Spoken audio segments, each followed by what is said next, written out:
Sudden realizations kick Cancer into high gear this month. Let's check out the astrological weather so you can be prepared. Hi, I'm Annie Botticelli, and welcome to my deep dive into the Cancer September 2026 and beyond astrology, just for Cancer placements. Cancer moon, sun, rising, there's something here for all of you. All right, let's just jump right into what I'm talking about here. We have entered a period of a couple of months that only happens every 2-ish years, where Mars is moving through your sign. We had it happening before September, and it's happening for the entire month of September and into October. Actually, it just moves out of Cancer at the very end of September. So this has been going on since August, and is going to give you an unusual amount of motivation. Now that's great news, because if you have listened to my August report, you know that that was a really great time for a massive amount of certain types of action. And this month is very usable for action as well. Let's look at the profile of the times. We've got a lot of short and long-term energy in Aries and Leo. These are fire signs. And those, I always like to describe it, they put a fire under your watery pot and bubble things up, for better or worse. So you've got all of this energy that's moving towards action, and you are feeling it. Maybe your emotions are bubbling up, maybe it's joy, maybe it's difficulty, whatever it is. You're getting incentive from the movements, short-term and long-term, to take action.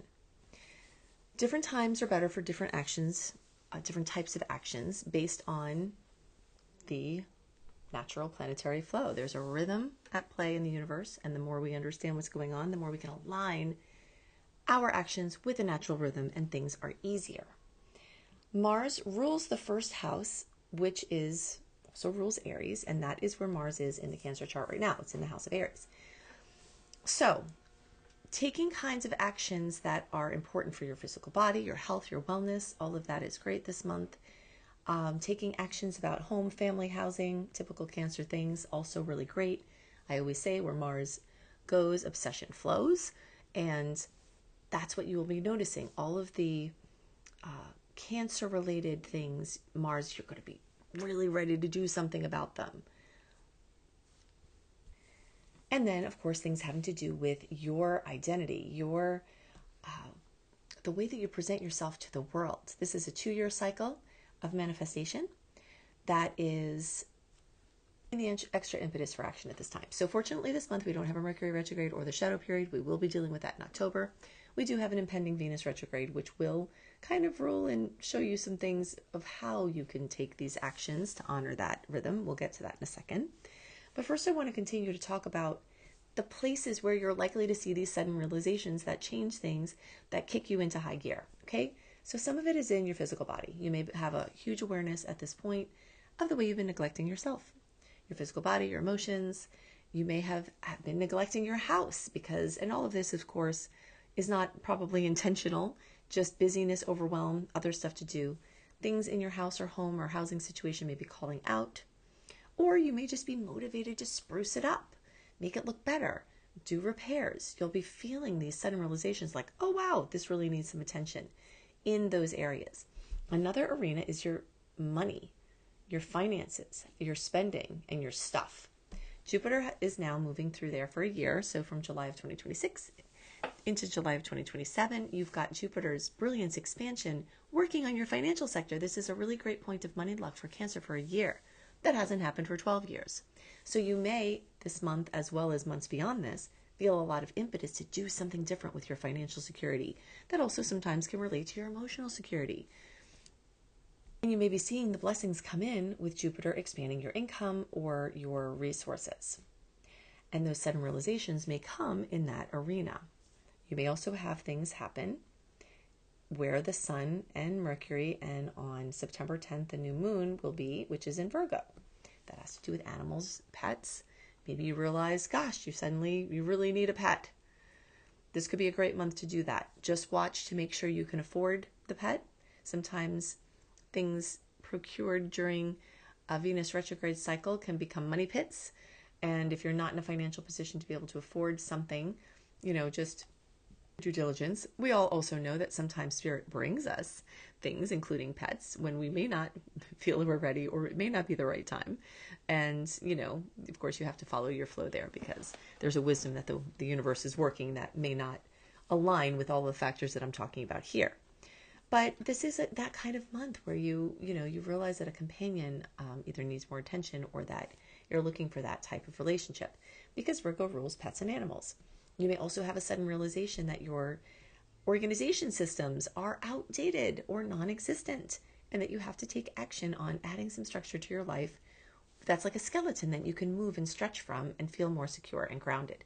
And in some ways, that emotional security can come from building even just small, low-budget systems where you come in, you put your keys here, so you don't lose it. You have this thing where you put your phone there.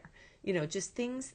If you find you're having trouble with certain things, systems around stopping those problems might be the kind of things that come in now. And you may have a sudden realization about something like that.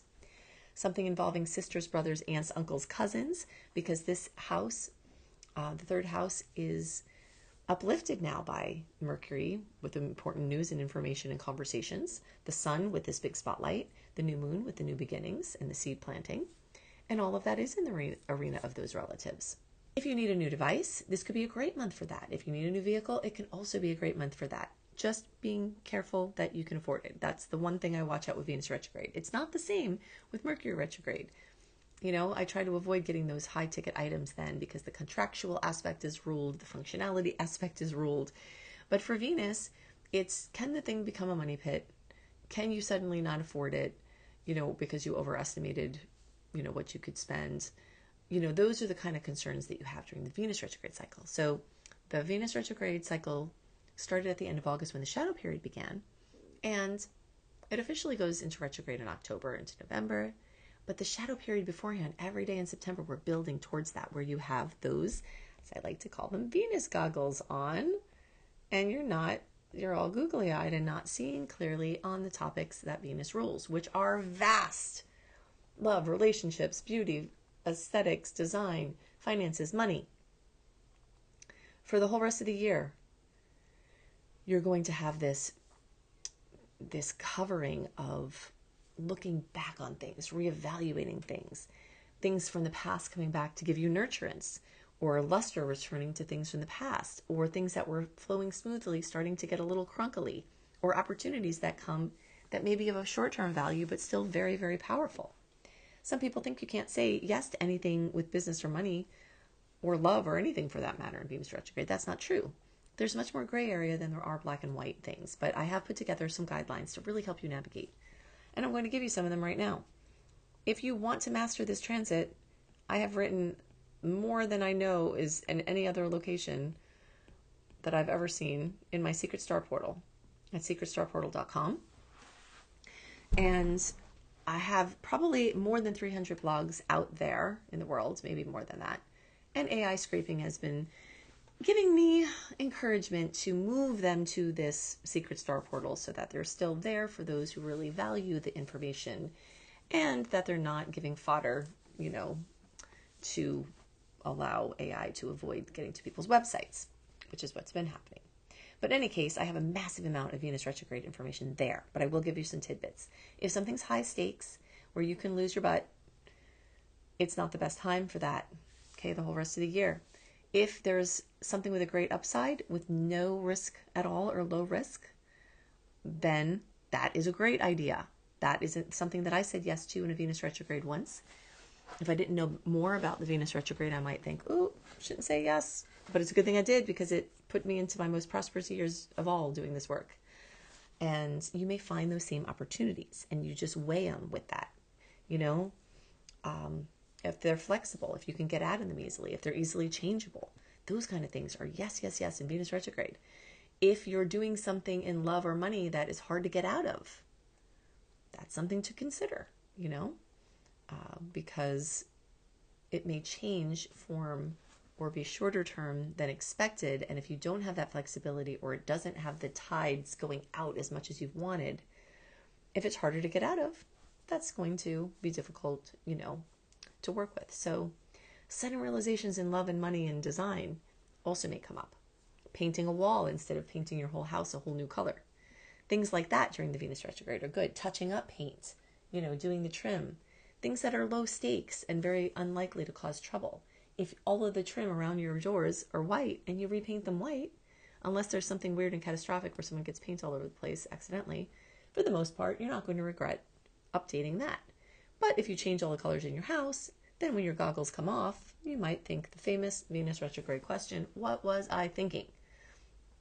So in the areas ruled by Venus, you are prone to asking that question after the fact if you make big, not easily changeable, inflexible decisions during this time in those arenas.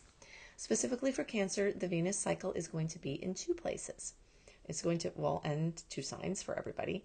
Libra and Scorpio, those are the two partnership houses, and Venus rules Libra, so already we have the partnership relationship section from that.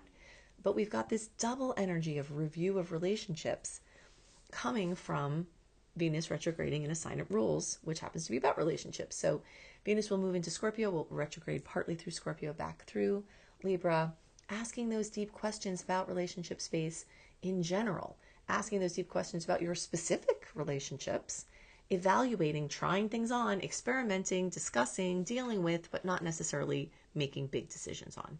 And that's kind of the key that I can give you as an overview. Of course, there's more to it than that, and the nuances are important, but I think that gives you a good footing to understand this transit. The Scorpio part of it really has to do with those financial contracts and that deep intimacy where we're more entangled with people than just the basic relationship. And you will see big questions to those things as well. Specifically for Cancer, Venus is going to go through, when it's going to the Libra thing, and right now, it's going through the fourth house of home and family and housing. We already talked about that coming up from the fact that Mars, and also Ceres, I didn't mention, is moving through your sign. So these are topics that are very near and dear to your heart, since they are ruled by what rules you, which is the moon. And you will see Venus bringing up those questions. Lots of focus on your personal sacred space. Lots of focus on how it makes you feel to see the environment around you and what you can do about that honors these guidelines for this retrograde. It's a wonderful time to spruce up, improve.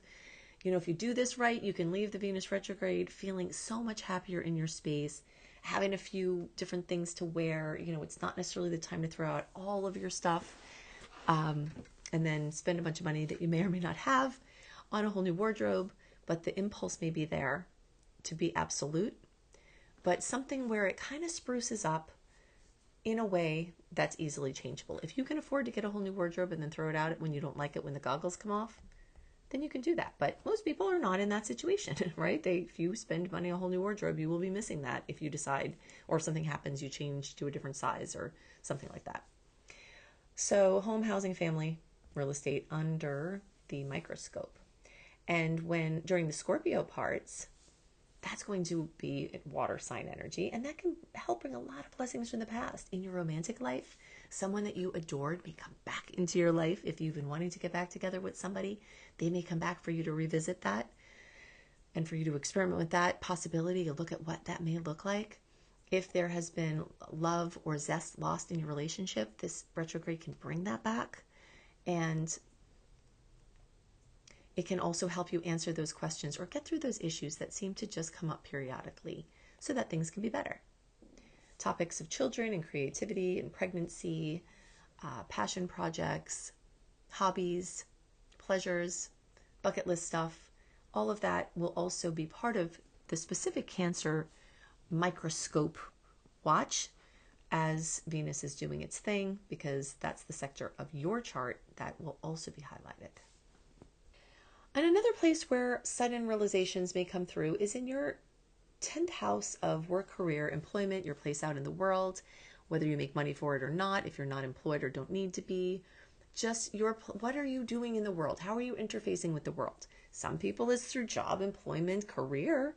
Big topic for a lot of long-term energy for Cancer. Neptune, Saturn, Eris, really making you ask big questions. Talk about a bubbling pot. You've got a long-term series of transits here that's asking you, what is your purpose in life? What are you supposed to be doing? And how aligned do you feel in your current work? What kind of plan do you have to put together in order to feel more aligned in your current work? Or do you have to scrap this work altogether and start building something else? So you will see a lot of long-term energy there. You'll see a lot of short-term energy asking those questions, having sudden realizations. And then in the days around September 26th, when we have the full moon at 3 degrees of Aries, you will be feeling this big welling up of information, of feelings, of emotions. Some things you may not have even known were there about your desires, about what you want to do in life and in the world. This is at a square position for Cancer. Some people think that squares have to be scary. And sometimes there are. Sometimes, depending on what's going on, they can even be downright dangerous depending on what planets are involved. But, in general, a square is a birthing aspect, I like to call it.